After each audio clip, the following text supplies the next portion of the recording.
You say to someone, why are you feeling this way? What's wrong with you today? And they say, I am this way because of that person, because of that circumstance. What they're really saying is, that person or circumstance is actually controlling my feelings and controlling my thoughts. Well, anything that's controlling my feelings and my thoughts, I'm victim to, right? So it makes sense then that when things are good, you feel good, and when things are bad, you feel bad, right? So when you start changing the way you think and feel, and it starts producing outcomes in your life, you're going to believe you're the creator of your life and less of the victim of your life. And the hardest part about all of this is just making the time to do it. If you're not even peaceful, there is nothing in your life that you can do in a worthwhile way. To be peaceful essentially means this, that you're not messing your mind. To be peaceful means that your system is at ease. You know how to conduct your mind, you know how to conduct your emotions, your body and your energies. You are peaceful. If you change the picture in your mind, you change the chemistry, you change the fate. So I'll give an example. If I have a picture of love in my mind, the brain releases complementary chemistry, dopamine, pleasure, oxytocin, bond with your loved one, growth hormone, which does exactly what it says. It enhances your growth, and that's why when people fall in love, the chemistry of the brain going into the blood, the culture medium, enhances vitality. People glow when they fall in love. People are healthy when they fall in love. That's not an accident, it's the chemistry of your culture medium. But now I say, but wait, what if I have a picture of fear? I go, oh, well, love chemistry doesn't come out when fear is in the picture.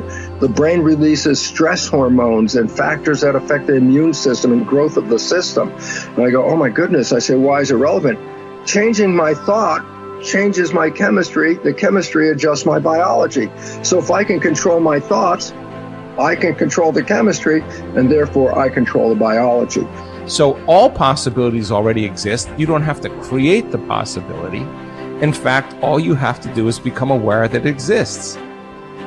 The moment you do that, you're changing the thought and you're producing a different frequency. Now, if the person is astute enough to feel the frequency of the thought in the quantum and not wait for the experience to happen, but the thought of abundance would produce the feeling of abundance. Tell guilt, shame, the past, I've changed my mind. I'm not living condemned, listening to the accusing voices. I'm forgiven, I'm redeemed, restored, my future is bright. Tell lack, struggle, not having enough, I've changed my mind. That is not my destiny, I will lend and not borrow. What I touch will prosper and succeed. Abundance, overflow, increase is coming my way. Train your mind. Train your mind not to focus on the problem and make it bigger, but focus on the solution to solve it.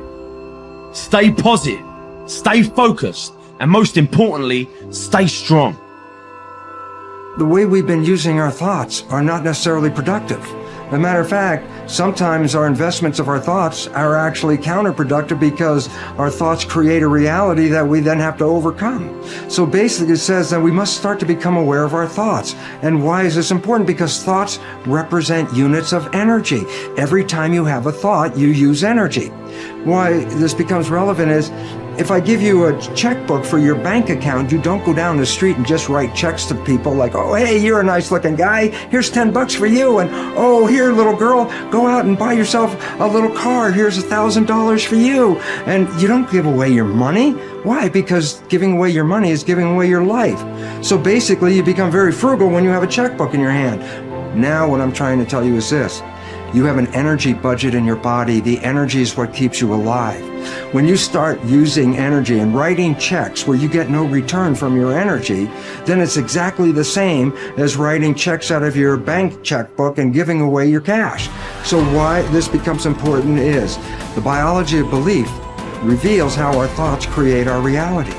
And if you start investing in thoughts that are counterproductive, thoughts like fear, or what am I going to do, and how am I going to escape this problem, or how's this going to go wrong, and all these other kinds of thoughts that are negative kinds of thoughts, then realize this.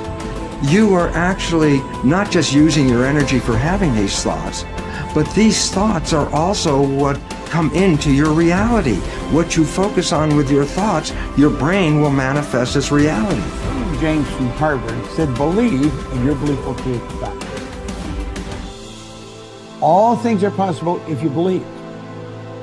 Well, you know, I studied for a long time. I started to study this book, Think and Grow Rich. And he talks about belief in here. He says, you're not ready for what you want until you believe you can get it. I found that the only two sources of reference we could go to find out anything about ourselves is science and religion. They all say you've got to believe. So I got figuring out, how do you believe? How do you change a belief? Interesting subject, because I'm going to tell you something. Your results are nothing but the manifestation of your belief system. Well, our belief system, now listen carefully, is based upon our evaluation of something. And frequently when we reevaluate a situation, our belief about that situation will change. Let me repeat that. Our belief system is based upon our evaluation of something. Frequently, if we reevaluate a situation, our belief about it will change. I began reevaluating who I was. I started to study. I never stopped studying. And I found as I reevaluated, I had a much higher opinion of myself. I found out things about me that I would have never believed if you had told me. The power that's locked up within us, the marvelous system we've got.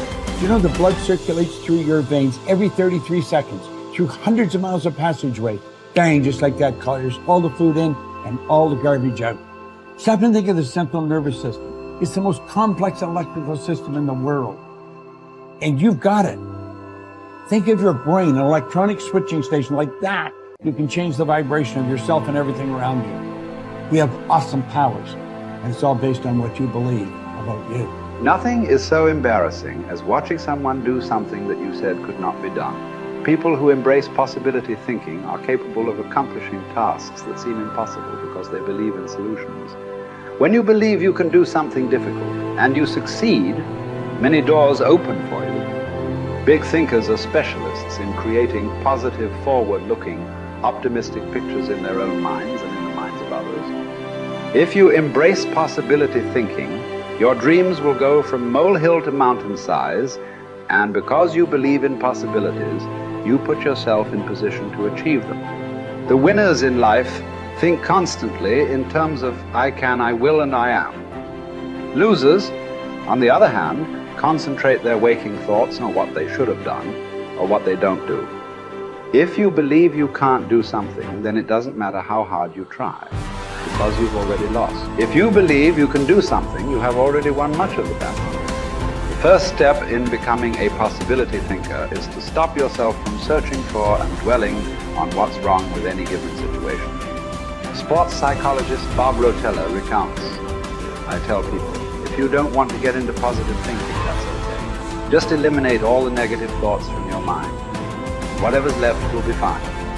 If possibility thinking is new to you, you're going to have to give yourself a lot of coaching to eliminate some of the negative self-talk you may hear in your head. When you automatically start listing all the things that can go wrong or all the reasons something can't be done, stop yourself and say, don't go there.